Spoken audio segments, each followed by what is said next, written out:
It's April 1st, 1957, and another remarkable event is about to be uncovered by Ariel, Rebecca, and Ali, the Retrospectors. The BBC's revered Panorama programme reported from Lake Lugano, Switzerland, today in history in 1957, where the combination of a mild winter and the virtual disappearance of pests such as the spaghetti weevil had resulted in a bumper spaghetti crop, because, of course, spaghetti grows on trees, and hang on, oh yes, it's April the 1st. An April Fool's Day prank so successful it remains legendary in Britain 7 decades on.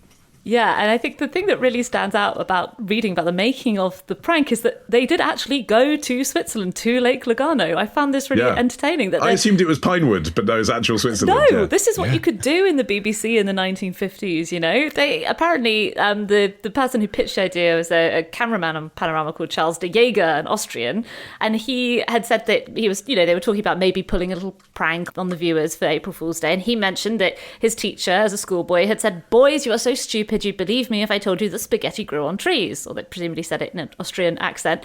So rather uncharitably, I think, to his adopted country, de Jaeger then clearly thought, who is so stupid they believe spaghetti grew on trees? The British public.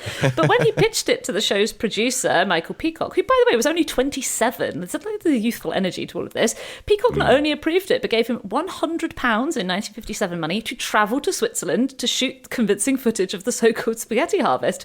And in the words of David Wheeler, who scripted the segment, he then went off to a hotel in Switzerland, a very pretty hotel with trees sloping down to the lake, and got various girls there to dress up in local costume. And you must say the commitment of the performers is part of what made it so convincing, because everyone is doing it with a straight face. And, you do have this footage of a rural family harvesting the spaghetti from the trees, pulling down these long strands from branches and laying them out carefully in the sun.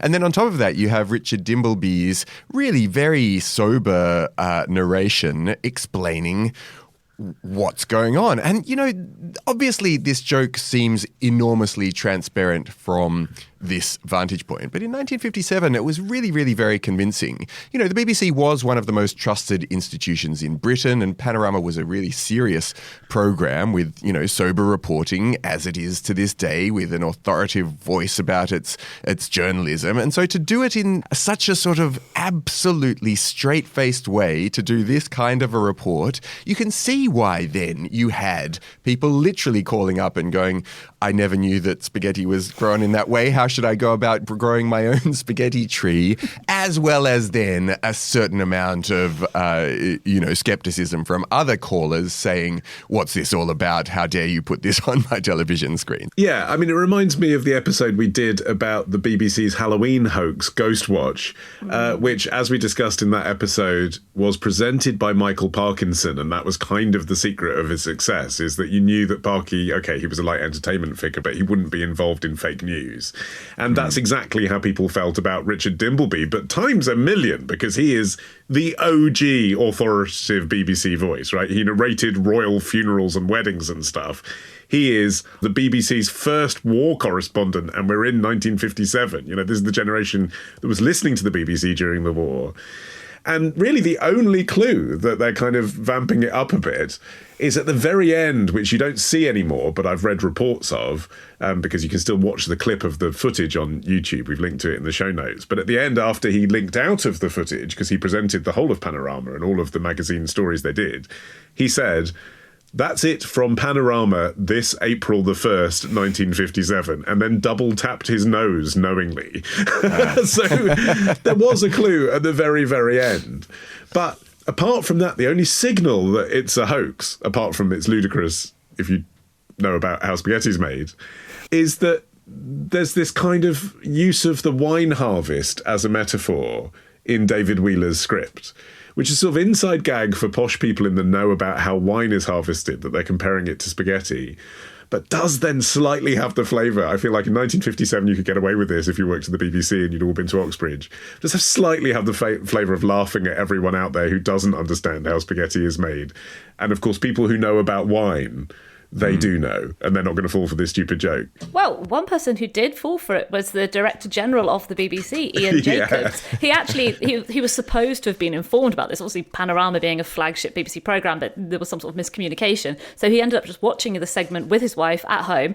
You imagine that he'd be an urbane, worldly sort of chap, and he said afterwards that he sensed there was something not quite right about it, but he had to look up spaghetti in 3 different books to try and ascertain as to whether it definitely was a hoax before he was satisfied that it was. But this is 1957. This is a time when you wouldn't have bought pasta in the supermarket. Even if you were curious about it, you wouldn't have found it there. You'd have had to go either to a delicatessen, or you'd have to know somebody who had been to Italy and brought it back for you. Like, even olive oil was something that you bought at the chemist to dislodge earwax. It's not like you could get all the accoutrements for an Italian meal down at the local Tesco. Well, or you could just go out to the closest spaghetti tree and get some spaghetti there.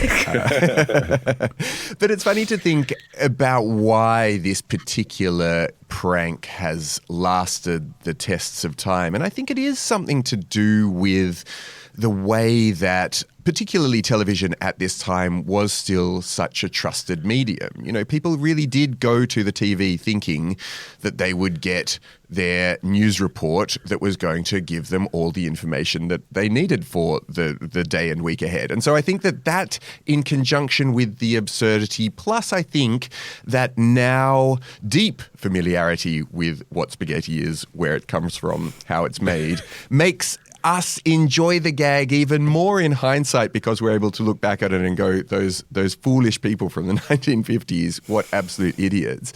But you look at then like some of the more contemporary pranks that have been done. I looked back at the Flying Penguins one from 2008. Did you guys see that one? This was another BBC skit. It was something about going from Antarctica to Africa, wasn't it, or something? Yes, very similar sort of construct of here's a sort of relatively well-known thing. We're going to do a documentary study on the fact that this group of penguins has now learnt to fly. And there were sort of hints about what was going on, given it was narrated by Terry Jones from Monty Python. Yeah, you see, they didn't have the balls to do Attenborough. That's the thing. I think that's it. The equivalent of Dimbleby is to get Attenborough to do it, and then you couldn't do that now. No, and I think and even the guy delivering the on the spot, I'm going to go and look at some penguins. Like that guy looks like he's an actor rather than everything about the spaghetti hoax, which looked really, really convincing. But also, you have to remember there is nothing else on. 1957. If you're watching TV, you're watching this. So 8 million people, I mean, that's sort of everybody with a television set in 1957 is seeing this. So no wonder it was like burnished into the public imagination, because it's sort of the first time as well that the BBC had a joke. Like, I mean, obviously, they're known for their comedy on the radio and stuff, the Goon Show and all that kind of thing. But in current affairs, like on the place where you see the news, the BBC had never had a joke. You'd just gone through the war, they'd never had a joke. And everyone remembered this. My dad was born in 1945, so he was 12 when this was on. And he was telling me about this in the 90s. People just remembered it and remembered it and remembered it. There's a couple of things about it I think really make it work. One is that it's such a well-judged hoax because it doesn't work if you don't know what spaghetti is, full stop.